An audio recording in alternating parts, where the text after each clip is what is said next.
The morale at the Lyft headquarters in San Francisco is low, at an all-time low, right?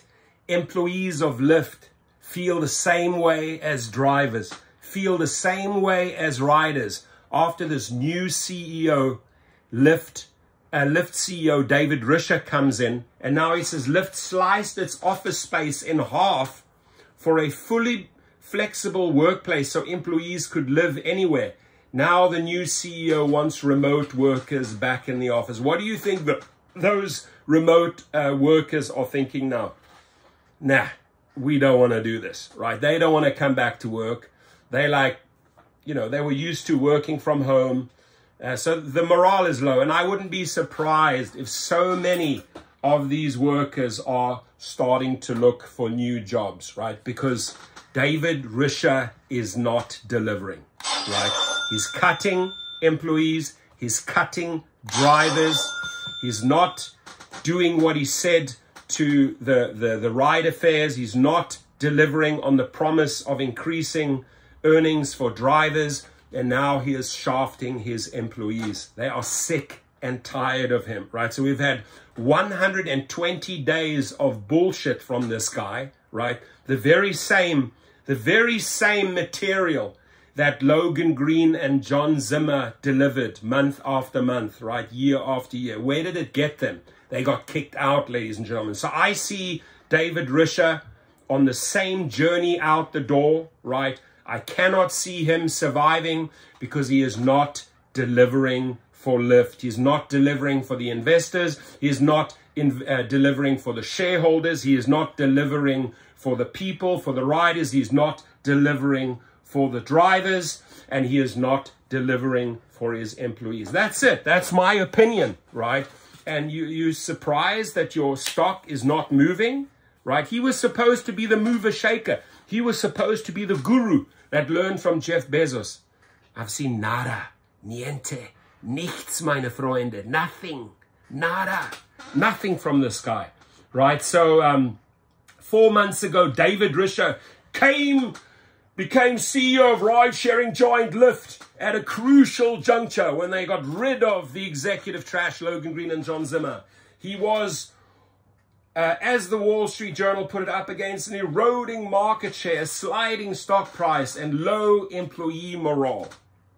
Low employee morale. Well, guess what? That low employee morale just got even lower, right? Email to all the people, oh, you got to return to work. They're like, yeah, Mr. Risher, take that.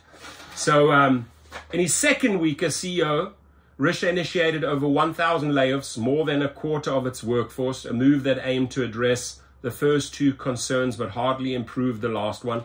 One thing he thinks might move the needle on employee morale, however, is a partial return to the office, which he said would become mandatory for the workers who remained. I'm in the office about pretty much 5 days a week, Risher told Fortune in an interview last week. Part of that is because I'm so new at my job. You're definitely new at your job, and you definitely don't know what you're doing. Seriously, that is my opinion. This is a day 120, a day 120 of nothing, You've pissed, David Risher, let's be honest here. You've pissed your employees off. You've sent, as you walk in, you kick out 1,000. Then you order them back to the offices. They don't want that. Then you make promises to the riders that you will get them better rates. Then you tell the drivers you will take care of them and pay them better earnings. After 120 days, me personally, I've seen jack shit. And the drivers that we represent and Sergio and other channels represent, just read the comments, David Risher. You put your private email out there, david@lyft.com. People wrote you, people told you what they needed. You did not listen. You did not act, right? So if you want to save the Titanic, you need to start listening. Don't just come up with these wacko, gung-ho decisions, right? And copying other stuff from Uber ain't going to help. You got to be innovative. You got to be a standout CEO. You got to do things different. And if you want to do things different between Uber and Lyft, you start taking care of the people that are making you the money, paying your salaries, namely the drivers, period. I have no time. I have zero time for anything else. I have zero time for empty words, Mr. Risher. You need to deliver for your drivers. Otherwise, you become a dud, like Logan Green and John Zimmer, right? You become a dud. This hasn't always been Lyft's approach. In March 22, the company announced it was becoming fully flexible workplace and would lease out nearly half of its office space to other businesses. This was back when co-founder Logan Green was still at its helm. He spent 11 years as CEO before handing his reins to Rishabh because he did nothing for the company. He drove it into the ground.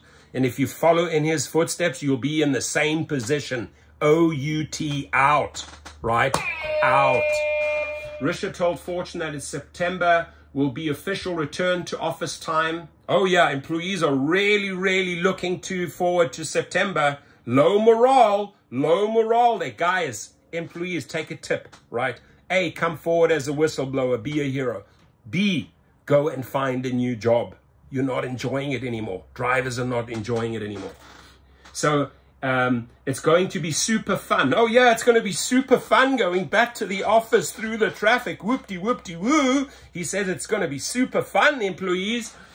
I don't think so. We're looking at 3 days a week being the mandatory rhythm. As CEO, Risha intends to lead by example, working primarily from the office. Sometimes I'll work from home. That's cool too, he added. Obviously, I do some traveling and so forth.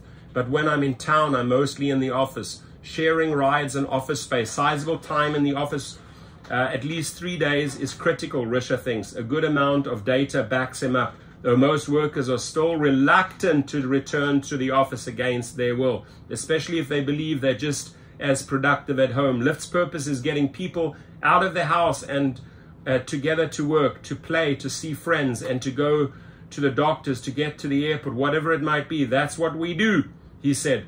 We spend so much of our lives in this digital world, and we're kind of the interface between that digital world and the physical world where so much of the good stuff happens, right?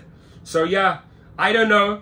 I don't think the morale is very high. Your comments, please. Also, if you are an employee, right, don't be afraid. Leave your message in the comments. Be a hero. Stand up. Be a whistleblower, right? Support the drivers who are actually paying you, right? The drivers are paying you. I want to remind the employees here, right? The drivers are paying you. So stand up for us. Stand up for us, right? Fight for us. That's what we do in this channel. We fight for extra cash. Yeah? Does that resonate, Mr. Risha? Pay up time. Thank you. Everyone, leave your comments.